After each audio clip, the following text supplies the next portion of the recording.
vías noradrenérgicas, dopaminérgicas, serotoninérgicas, opioides, y se cree que la acción en estas vías metabólicas neurológicas está ligada también, por un lado, a esta inhibición de los centros conductuales y por otro lado, a esa primera fase de hiperactividad, de excitación que experimenta el individuo.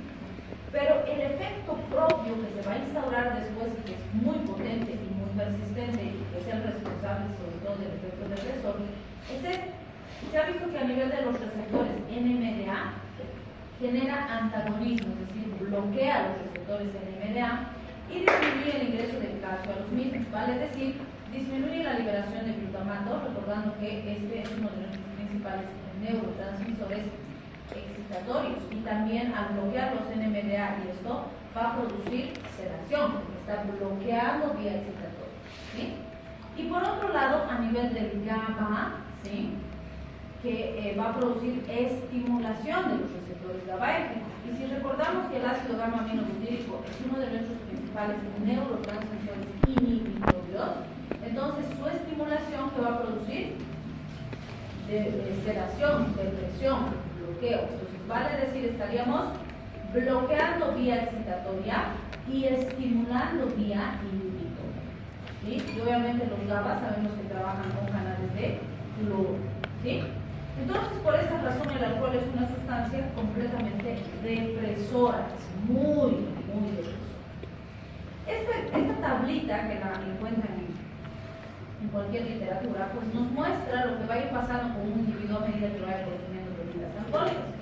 Si se fijan, ya desde 20 miligramos de cilindro de alcoholemia, es decir, concentraciones bastante bajitas, ya vamos a tener disminución de la coordinación, euforia, locuacidad, dificultad de concentración, disminución de la capacidad de juicio, y a medida que vaya subiendo el grado de alcohol en sangre, esto va a empezar a afectar más al individuo. Entonces diríamos, más o menos hasta los 100 miligramos de cilindro tenemos inhibición postsináptica de las vías neuronales de la sustancia reticular y el córtex, y en esa fase tenemos esa hiperexcitabilidad, ¿sí? ¿Qué pasa cuando pasamos los 100 miligramos de cilindro? Ya empieza a haber una disfunción vestibular y cerebelosa. Ya en esta fase el paciente puede entrar en letargia, alteraciones importantes de la temperatura corporal, de la función cardiovascular, de la función neurológica, de la cognición. En esta fase ya puede entrar el paciente a un estado de estupor, obligación, lenguaje incoherente y vómitos intensos. Fíjense, aquí estamos hablando de concentraciones de 250 miligramos de cilindro, ¿sí? Con esos niveles el paciente ya puede estar previo a un estado de coma. Si el paciente llega a 300 miligramos de cilindro, entra en estado de coma etílico, ¿sí? Obviamente todos estos elementos son para consumidores no habituales. Estamos diciendo un paciente con el hígado virgen, que no ha bebido nada, ¿sí? Pero si tiene tolerancia terrible, sí, probablemente pueda pasar los 500 y todavía no va a estar en cuerpo. ¿Sí? Entonces depende también de estas características. Esto es para un paciente estándar que no ha bebido antes. La depresión respiratoria es una de las complicaciones más importantes porque puede asociarse a la muerte del paciente, y la parálisis respiratoria con la muerte inminente es el estadio final, que es inevitable, vamos a decir, con concentraciones mayores a 500 miligramos de cilindro. Vuelvo a insistir en un individuo que no sabe beber, ¿sí? Esta tabla nos muestra una comparación entre la presentación clínica de los tres tipos de alcoholes que hemos visto. Fíjense, todos producen depresión central y convulsiones, todos. Olor a alcohol, solo el etanol. El metanol es mínimo y el etilenglicol, como le hemos dicho, no tiene olor, ¿sí? La acidosis se puede presentar en todos, ¿sí? Con etanol es mínima, por eso es el alcohol más seguro y menos dañino. En cambio, con el metanol y el etilenglicol, terrible. El riesgo es altísimo. La cristaluria, fíjense, solo en etilenglicol, como hemos dicho, etilenglicol ataca riñón, pues va a producir falla. El comienzo de los síntomas, y esto es súper importante. Con etanol tenemos el inicio de síntomas alrededor de 30 minutos. Como decíamos, no quiere decir que a los 30 recién van a empezar, no, van a ir subiendo, pero a los 30 ya hay efectos significativos. En cambio, con metanol, fíjense, de 12 a 48 horas, ¿sí?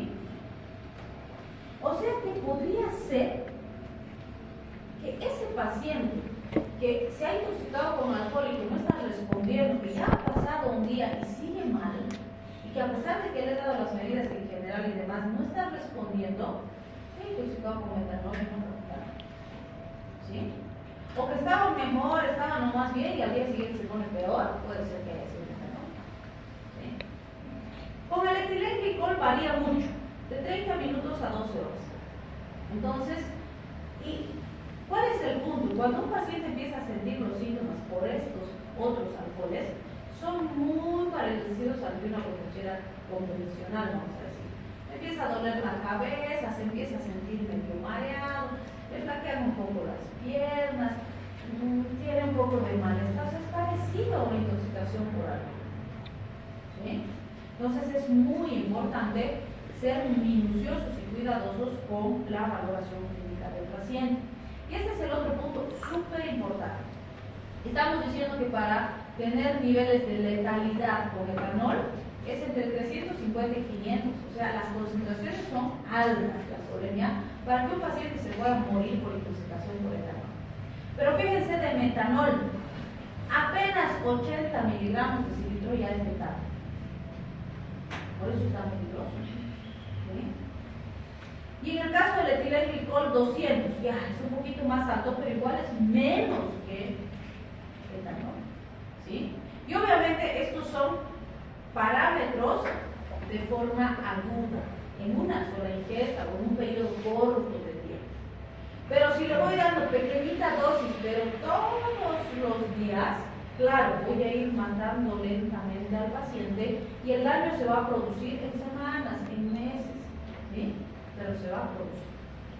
No se olviden que las intoxicaciones crónicas producen o se administra poquito, pero constante, y ese poquito no hace daño cuando es poquito, pero en algún momento va a ser suficiente para producir daño, porque se va a ir acumulando. ¿Sí? Y el tratamiento, este es lo más chistoso. Bueno, para la intoxicación por etanol nos dice la tabla, no hay antídoto, pero mentira, sí hay, ahorita vamos a ver. Pero fíjense, para el metanol y el etilenglicol el antídoto es etanol. Entonces, si se ha intoxicado por metanol, denle whisky. Denle aguardiente. ¿Será? ¿Ustedes creen? ¿Le damos? Alcohol con alcohol, Como dicen, no tienes resacada, toma cerveza. ¿Qué dice? ¿Sí? ¿Sirve? Sí es el antídoto, y ahorita vamos a ver por qué. Hay otro antídoto que es más científico, vamos a decir, pero sí se da etanol.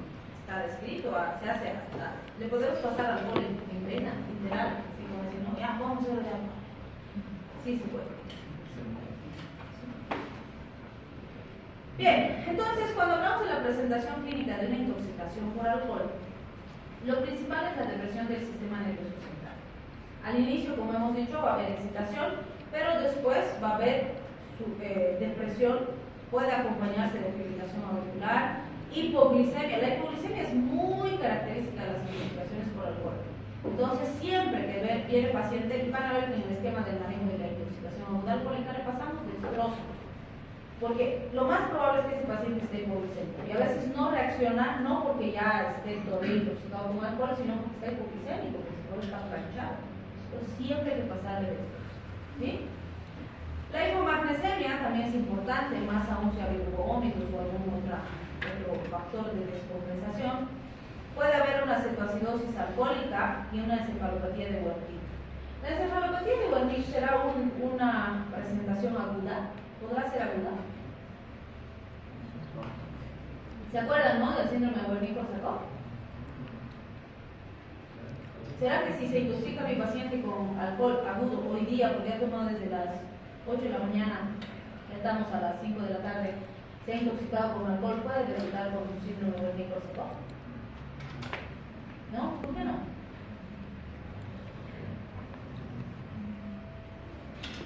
¿A qué se debe la encefalopatía de Wernicke? Porque les voy a preguntar como ayer. ¿A qué? Perdón. ¿Deficiencia de?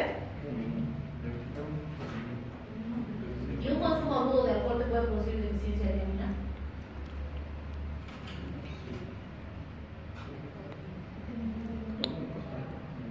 ¿Será? ¿Sí? O sea, si hoy día no recibes tiamina, ya vas a tener huevín. No es cierto, no es posible. Es un cuadro crónico degenerativo asociado a una deficiencia crónica de tiamina. Pero ¿por qué la mencionamos siempre? Porque ¿cómo puedes tú saber si tu paciente ha llegado hoy intoxicado por alcohol? ¿Cómo sabes si no tiene deficiencia de tiamina crónica? ¿Cómo sabes que hoy día nomás ha tomado y que no toma todos los días? ¿Sabes?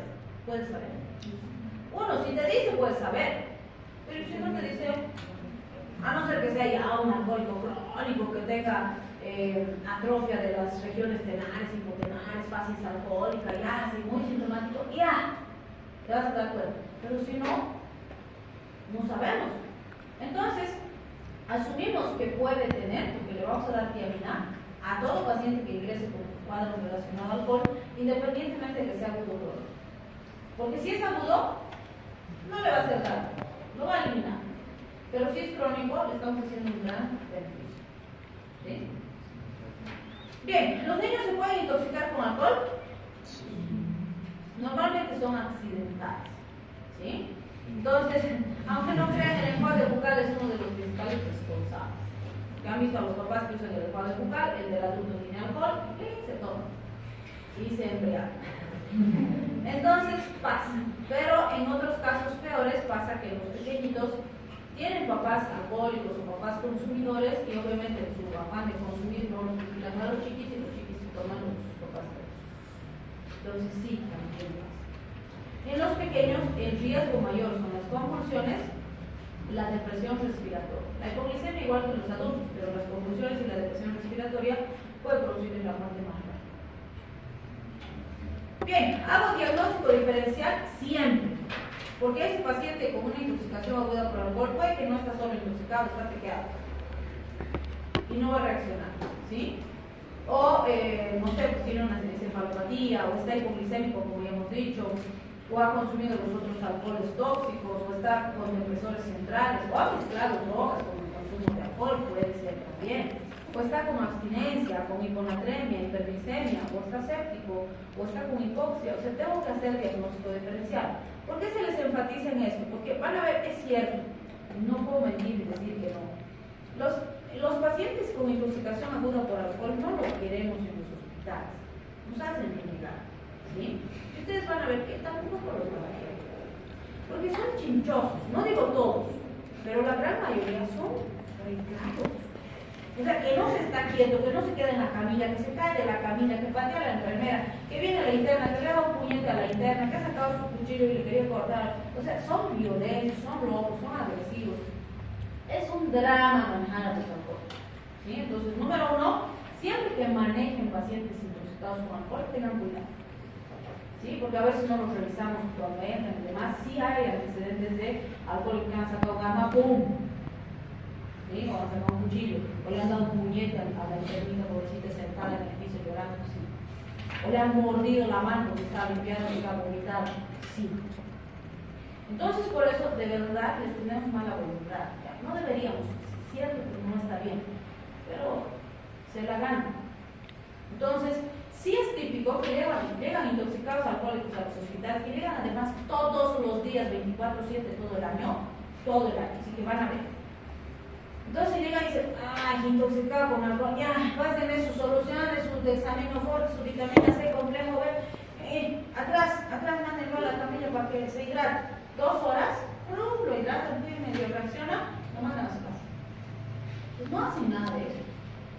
No les hacen estudios complementarios, no los revisan porque son muchos y son chinches. Pero no está bien. Sí se debe hacer. Porque si tiene alguna de estas cosas y se nos pasa por alto, se nos va a complicar. ¿Sí? Entonces, el manejo básico, ¿cuál es? Estabilizar al paciente. Medidas de soporte y manejo específico del cuadro toxicológico. ¿Sí? Entonces, este es el tratamiento en general. El ABCD, ¿se acuerdan que hicimos el paciente intoxicado y en el fármaco, no? ¿Sí? el ABCD. ¿Qué era el ABCD? Es el mnemotécnico para cualquier intoxicación y cualquier paciente de emergencia. A, vía aérea permeable. B, respiración. C, circulación. D, valoración neurológica. E, exposición. Con eso, en cuestión de minutos, tengo el abordaje inicial y corrijo cualquier problema que ponga en riesgo la vida del paciente. Siempre, a veces. ¿Sí? Después de vasodextrosa de 25 a 50 gramos, tiamina, ¿sí? Generalmente primero la tiamina y después la dextrosa, se dice que existe mejor absorción y mejor respuesta. Si está convulsionando o está agitado, puedo usar benzodiazepinas o neurolépticos. Hay autores que dicen no dar benzodiazepinas a los intoxicados con alcohol. Y tiene fundamento, ¿no? Porque dicen el alcohol está actuando en GABA y la benzodiazepina va a actuar en GABA, entonces nos va a deprimir más al paciente. Pero si está agitado, está convulsionado, se justifica. Pero otros autores dicen mejor un neuroléptico, que tiene mecanismo de acción diferente. Pero las dos están bien indicadas, ¿sí? Manejar la hipotermia, y esto es muy importante. Hemos dicho que todo paciente intoxicado con alcohol va a tener temperatura baja. Entonces, ¿cómo tratamos la hipotermia?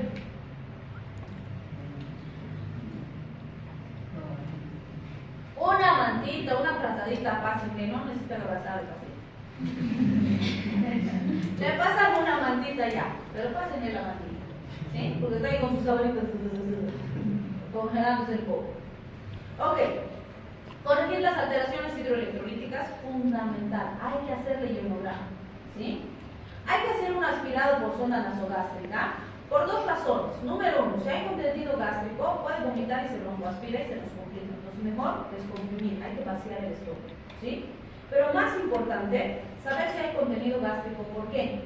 Porque si hay contenido gástrico, justifica hacer un lavado gástrico, porque puede haber consumido otras drogas más que pueden seguir ahí, ¿sí? Si no hay contenido, no, dejamos más nuestra sondita caída libre y ya está. Y el carbón activado, por eso la zona nasogástrica y el carbón activado están en interrogantes. ¿Por qué? Solo le voy a pasar carbón activado si sospecho la ingesta de otras drogas, porque el carbón activado no se une al alcohol, y además el alcohol no está ya en el estómago, ¿sí? Ya está en su sistema.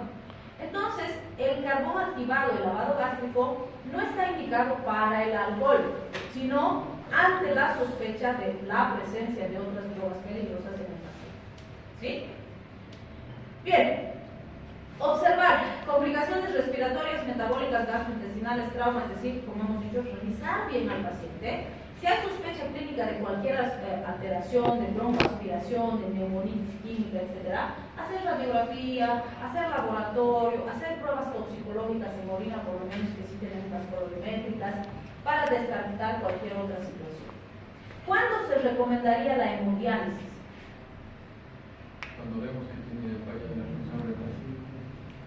Ya, puede ser lesión significativa de órgano diana y además depende mucho del nivel de alcohol en sangre, ¿sí? ¿Por qué? Como el carbón activado y otras medidas de detoxificación no sirven, si el nivel es muy alto y está en niveles tóxicos altos o letales, si no sacamos ese alcohol con hemodiálisis, se va a morir. Y la hemodiálisis sí puede sacar el alcohol, porque el alcohol está circulando en la sangre, dializo y voy a sacar el alcohol y voy a revisar la sangre limpia, ¿sí? Más aún si es un alcohol peligroso, si he logrado hacer el diagnóstico. Bien, ¿qué sí debo hacer? Si es que estoy fuera del hospital, por supuesto. Llamar a emergencia, número uno. Número dos, que el paciente permanezca tranquilo y sentado, no acostado, porque puede vomitar y se broncoaspira. El sentadito vomita no se va a broncoaspirar, ¿sí? Abrigar al paciente, le paso una bandita, lo abrigo bien, todo, y va esperando a que venga la ayuda necesaria. Si está inconsciente, voy a ponerlo en una posición segura. Esta es la posición más segura que hay, con el paciente recostado, recostadito, con el bracito flexionado y la rodilla flexionada, porque esto evita que se voltee hacia un lado o hacia el otro, ¿sí? Y así, ahí también lo voy a abrigar y va a esperar sin riesgo hasta que llegue el servicio de emergencia, ¿sí? ¿Qué no debo hacer? Y van a ver que suelen hacer mucho. No darle comida ni bebida. Den café para que reaccione, ¿no? Ay, vamos, cómate el café. Entonces, no, porque hay más riesgo de broncoaspiración, ¿sí? No inducir el vómito. Algunos, métete tu dedo para que vomites, vas a reaccionar. No tienen que hacer vomitar al paciente. Hay alto riesgo de broncoaspiración o lesión química, ¿sí? Y nunca abandonar al paciente. Que vaya a dormir a las 4, no seguiremos chupando. No tienen que abandonar al paciente. Se han identificado, ¿no? Ajá, abandonadores. Entonces esas cosas no tienen que hacer, ¿sí? Bien, entonces ahora sí nos vamos para las intoxicaciones con los alcoholes tóxicos. Tenemos el metanol. Hemos dicho que el metabolito tóxico más grave del metanol es el ácido fórmico, ese es el más venenoso. Entonces lo principal que produce es ceguera, puede llegarnos a un coma o convulsiones, acidosis, y la muerte suele ser por insuficiencia respiratoria. Entonces vean que es grave, ¿sí? Y mientras mayores las dosis, mayor la gravedad. En el caso del etilenglicol, los metabolitos que son venenosos son el glicolato, el glioxilato y el oxalato. Entonces, estos van a producir principalmente daño renal, por eso decíamos que había cristaluria, y acidosis severa, y el paciente normalmente muere por falla renal. Entonces, sí son urgencias médicas. Bueno. Bien. No me salta ninguno. Okay. Entonces, el antídoto para estos dos alcoholes hemos dicho que es el etanol. ¿Por qué? El etanol sería el antídoto. En base al mecanismo que hemos visto o al metabolismo que hemos visto.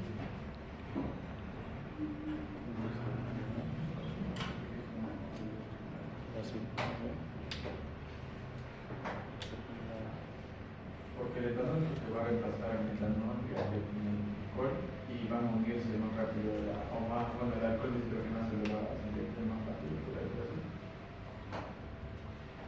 Ya, o sea, recuerden que los tres alcoholes van a utilizar al alcohol deshidrogenasa para su primer paso metabólico, ¿sí? ¿Y cuál es el problema? En todos los cuadros que hemos visto, si se acuerdan, el metanol, el etilenglicol, el etanol no producen daño. ¿Quién produce daño? Sus metabolitos, ¿sí? Entonces, ¿qué tengo que hacer para ganar tiempo? Evitar que se formen los metabolitos. Si se quedan como etilenglicol, metanol, menos daño y me da más tiempo de sacarlos del organismo, ¿sí? Entonces, resulta que el etanol tiene una afinidad 20 veces mayor que estos otros alcoholes por la enzima. Entonces, si está el alcohol venenoso y yo le doy etanol, este le va a ganar porque tiene más afinidad y este no se va a metabolizar. Si no se metaboliza, gano tiempo para sacarlo del organismo, ¿sí? Entonces, fíjense en las dosis, ¿no? Si le doy intravenoso, ahí está que les decía que sí se puede dar etanol intravenoso, voy a disolver 50 ml de alcohol al 96%. La mayoría de los libros toxicológicos nos dicen que usemos aguardiente, ¿sí? Que es uno de los que tiene mayor grado alcohólico. Las veces que hemos usado aquí, hemos usado whisky, pero no en intravenoso, hemos usado oral. Pues vamos a ver ahorita la dilución. Pero tiene que ser un alcohol que tenga un alto porcentaje alcohólico, porque el objetivo es que vaya a contener, ¿sí? Y, por supuesto, tiene que ser un alcohol destilado, no fermentado, ¿sí? Porque esos están más puros y demás, le vamos a meter a su organismo paciente. Entonces vamos a diluir en 450 ml de solución dextrosa, le vamos a pasar un bolo inicial, vean, pásenme un bolo de alcohol, ¿sí? Le vamos a pasar 8 ml por kilogramo en media hora y después vamos a continuar a goteo continuo 0.8 miligramos por kilogramo hora, ¿sí? Si puede el paciente beber por vía oral, le vamos a pasar oral nomás, no vamos a ser tan invasivos, y le pasamos 13 ml por kilogramo de etanol al 29%, fíjense aquí ya no es tan alta la dilución. Puede ser aguardiente, podemos usar una sondita nasogástrica si no está divirtiendo bien y demás, pero si puede beber, puede hacerlo a sorbo, no hay problema. Y luego vamos a continuar con 0.7 ml por kilogramo hora por 72 horas. Es decir, 2 días va a estar así, 3 días. Y esto hasta que el metanol en orina sea negativo. Quiere decir que ya no hay riesgo de consumir. Que esto evita las complicaciones del etanol, mentira. Igualito el etanol sigue teniendo todos sus efectos adversos que conocemos, por eso es que le damos en dosis y en horario, pero es riesgo-beneficio. Es menos peligroso el etanol que el metanol, ¿sí? O que el etilenglicol. Bien, estos elementos que son las vitaminitas que sabemos se dan por estas razones. El ácido fólico, porque aumenta la eliminación de ácido fórmico, estimulando la vía de los folatos para convertirlos en agua y CO2. Entonces, principalmente, ¿en qué tipo de alcohol será importante el ácido fólico? Cuando hay intoxicación por metanol. ¿Sí? Bien, además, fíjense, tenemos 50 miligramos por kilogramo como dosis, en niños 1 miligramo por kilogramo y eso cada 4 horas por 6 dosis. La piridoxina, ¿qué vitamina era?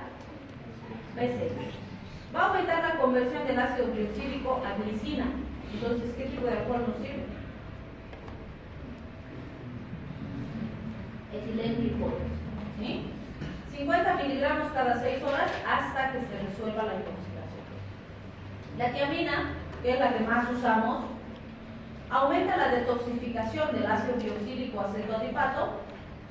También favorece el metabolismo hepático, entonces en toda intoxicación por alcohol, así sea etanol, le damos tiamina al paciente. Intravenoso o intramuscular,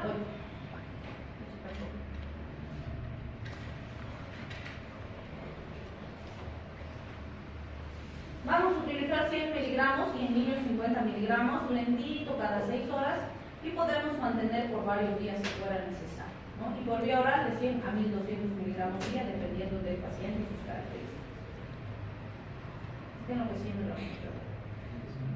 Bien, este es el antídoto que les digo que sí se puede utilizar también el metanol, es el fomepisol. Algunos autores lo escriben como formepisol, es lo mismo, ¿sí? Este ha sido diseñado, entre comillas, para intoxicaciones por alcohol, porque ¿qué es lo que hace? Fíjense, compite por la alcohol deshidrogenasa, igual que el etanol, pero tiene una afinidad por la enzima, fíjense, de 80.000 veces más que el metanol y 8.000 veces más que el etanol, ¿sí? Y similar para el etilenglicol. Entonces tiene una afinidad muchísimo más alta. Y no es un tóxico como el metanol. Entonces este es más apropiado pues, para estas intoxicaciones. Y en el caso de intoxicación por etanol sí puedo utilizar, pero el riesgo-beneficio depende del grado y la intensidad de la intoxicación. El punto es que cuando se diseñó, y hasta hace algunos años decía la literatura, no tiene interés comercial, entonces no producían. En la mayor parte de los países no se producía, no había formación en nuestros hospitales. En Bolivia hasta ahora no tenemos. Así si en algún caso tenemos que usar, va a ser etanol, ¿sí? Entonces, en algunos países ya desde hace algunos años dijeron, pero sí tenemos bastante intoxicación, porque antes decían, ay, pero metanol, etilenglicol, un millón de consumo, ¿para qué vamos a producir? ¿No? Pero empezaron a haber más casos, a seguir habiendo esta intoxicación con los fármacos o con las sustancias adulteradas, los casos con etilenglicol que han ido aumentando y demás, y han dicho, sí es importante. Entonces ahora sí se produce. Algunos países ya los tienen en sus carros de antídotos, pero Bolivia todavía no. Pero sí hay, ¿no? Entonces tenemos que saber manejar. Por vía intravenosa se da dosis inicial de 15 miligramos kilogramo, seguida de una dosis de 10 miligramos kilogramo, y eso se repite cada 12 horas en 4 dosis, es decir, 2 días, podríamos decir, mantenemos así, y el tiempo de infusión va a ser de 30 minutos. Para mantenimiento le damos 15 miligramos por kilogramo cada 12 horas hasta que las concentraciones de metanol o de etilenglicol o de etanol en su caso sean indetectables o reduzcan por debajo de 20 miligramos de citrato. ¿Sí? El disulfiram. ¿Han escuchado el término disulfiram o andaduz?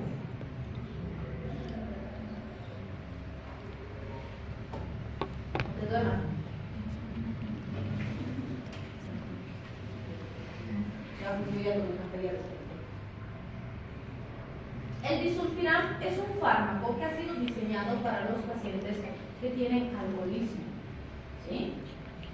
¿Qué es lo que hace cuando se aplica? Para disuadir al paciente alcohólico de recaídas, para disuadir de su consumo de alcohol. No es una cura para el alcoholismo, ¿sí? Porque si lo fuera, pues ya no tendríamos pacientes alcohólicos. Que en algunos casos funcionan, sí, pero en otros no sirve para nada. Entonces, ¿qué hace este disulfiram? Inhibe la aldehído deshidrogenasa. Entonces, fíjense, todos los anteriores que hemos visto inhibe a la alcohol deshidrogenasa, la primera enzima. Este inhibe a la aldehído deshidrogenasa, la segunda. ¿Sí?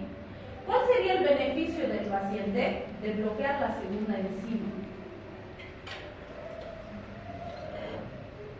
A ver, les pongo aquí para que vean lo que hace.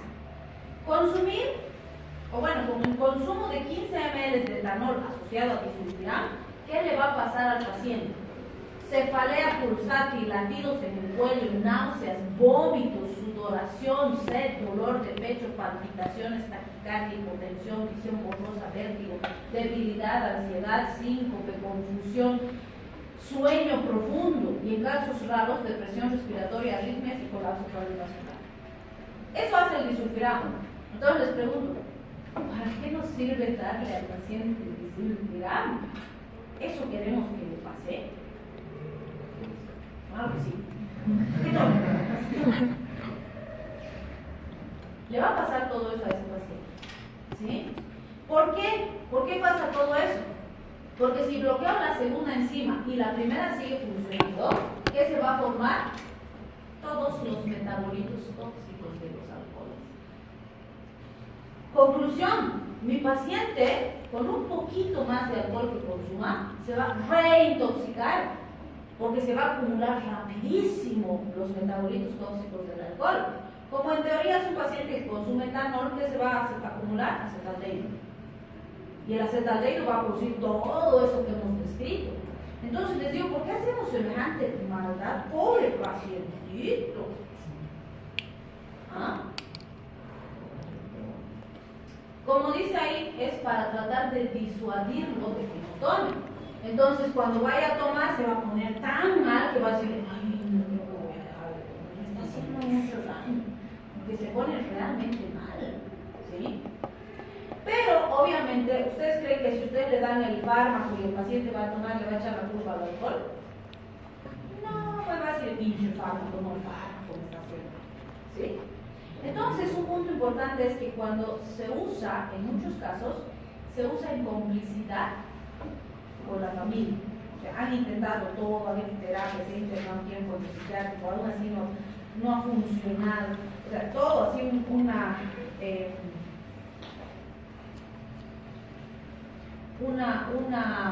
hecho todo el esfuerzo pero no han tenido resultado. Entonces, lo que queda es tratar de ayudarlos y viceversa.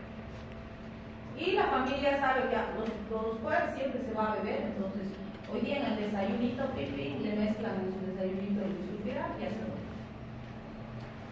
¿Sí? Con su comidita y ya. Entonces va a tomar poquito de alcohol y se va a comer.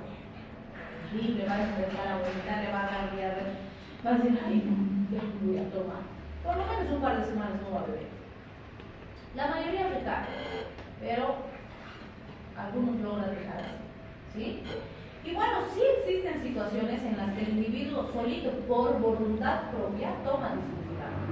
Y eso es cuando él ha generado conciencia y dice, estoy enfermo, realmente necesito ayuda para dejar de consumir alcohol, y él toma voluntariamente. ¿Sí? Pero ¿cómo hace? Por ejemplo, el Juanito ha decidido que ya no va a beber, se está esforzando, pero nos dice, hoy día me va a ganar la ansiedad. De esta manera, estoy con una ansiedad, yo sé que voy a ir a beber algún rato.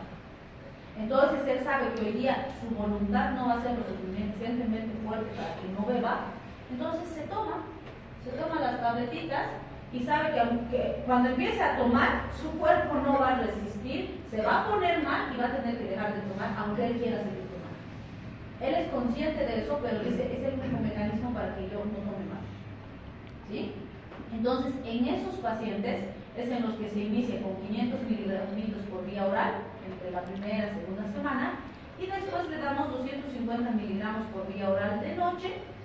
Si es que hay somnolencia, podemos modificarle la medicación, pero va a tomar así hasta que realmente logre dejar de consumir completamente. ¿sí? Entonces sí, también se puede dar. Hay algunos derivados sintéticos sustitutos, por ejemplo los piñones que venden las señoras que venden plaguitas, tienen el mismo efecto y a veces es más fácil camuflarlos en los alimentos. Entonces se puede intentar, pero hay que vigilar al paciente, ¿no? Han visto los efectos, son bastante fuertes, se nos puede descompensar, entonces sí hay que tenerlo vigilado. Bien, esta es una tablita que nos ayuda a reforzar lo que habíamos dicho antes, ¿no? Por ejemplo, acá fíjense, asociar con alcohol estos fármacos de esta lista los potencia, hace que su efecto sea mayor. Por ejemplo, benzodiazepinas, metformina, nitroglicerina.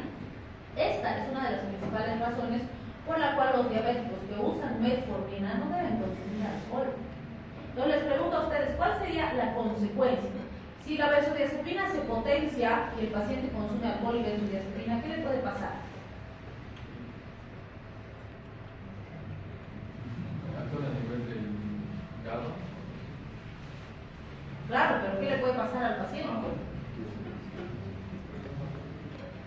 Va a estar más deprimido, va a estar planchado, por decirlo así, porque estoy potenciando el efecto depresor, ¿sí?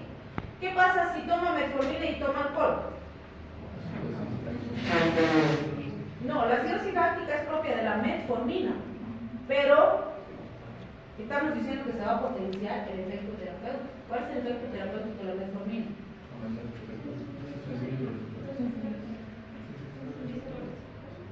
¿Qué hace la metformina? Efecto. Es hipoglicemiante, ¿no? O sea, todo lo que ustedes me han dicho hace que baje la glicemia, ¿sí? Si potencia su acción, ¿qué le puede pasar al paciente? Hipoglicemia, ¿sí? La nitroglicerina, fármaco. ¿Qué hace la nitroglicerina? ¿Qué hace? Ya les voy a empezar a preguntar si están durmiendo ustedes. La nitroglicerina es vasodilatador. Baja la presión. Ok, este otro grupo disminuye su efectividad, por lo tanto ustedes me dirán la consecuencia. Si está tomando quinolonas y mezcla con alcohol, resistencia. Pero eso es en la bacteria, ¿en el paciente? Fracaso terapéutico. ¿Sí? No va a haber eficacia del antibiótico. ¿Sí? Los macrólidos igual son antibióticos. La warfarina es un anticoagulante y si fracasa su efecto, ¿qué le va a pasar al paciente? Trombosis. ¿Sí? Y bueno, estos potencian la toxicidad, entonces el riesgo es daño hepático. ¿Quiénes? Paracetamol, ácido acetil salicílico, antihistamínicos, codeína y sus derivados. Entonces, vean, estas son las asociaciones más comunes y si se dan cuenta son diferentes. ¿Sí?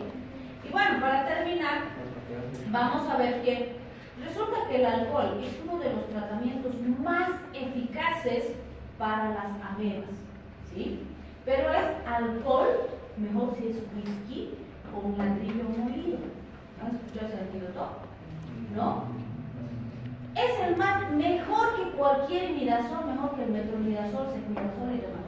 Entonces, se muele un pedacito de ladrillo, se mezcla en un shotcito de whisky o de tequila, ¡pim! Las amebas toman el alcohol, se embriagan, se agarran a ladrillazos y se mueren. Es mentira, no van a dar. Se estaban durmiendo, así que tuve que...